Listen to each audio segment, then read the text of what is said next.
Сәлем қыздар, мен сіздермен бүгін өте дәмді әрі жұмсақ әрі тез дайын болатын құймақтың рецептісімен бөліскім келіп отыр. Бұл үшін бізге жұмыртқа қажет болады, сүт, ұн, қант, тұз және де сұйық май. Ең алдымен біз жұмыртқамызға қантымызды қосып, қантымыз сәл ерігенше жақсылап араластырамыз. Одан кейін барып шым-шым тұзымызды қосамыз. Одан кейін жаңағы алынған сүтіміздің жартысын қосып біркелкі етіп араластырып аламыз.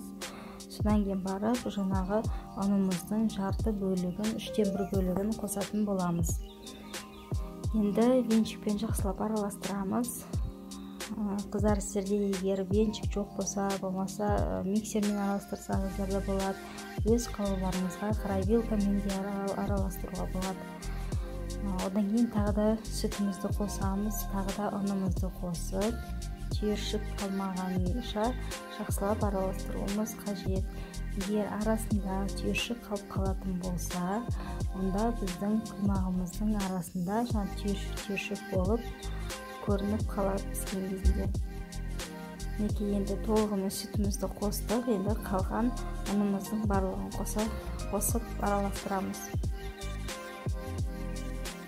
Және де қыздар, бізге бұл кезде қайнаған су қажет болады. Қатты ыстық болмаса да болады, сәл жылы болса да болады.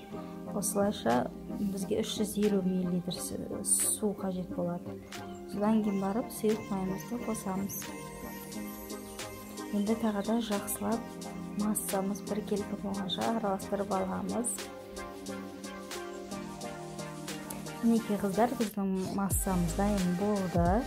Енді жаңа сковородкамызды газда жақсылап қыздырып аламыз. Мен үстін сәл сұйық майды жағып майлап алдым. Енді құймағымызды құямыз. Менде осындай сковородка, сіздерде қазіргі құймаққа арналған сковородка болса да бола береді. Менің өзіме осы сковородка өте ыңғайлы.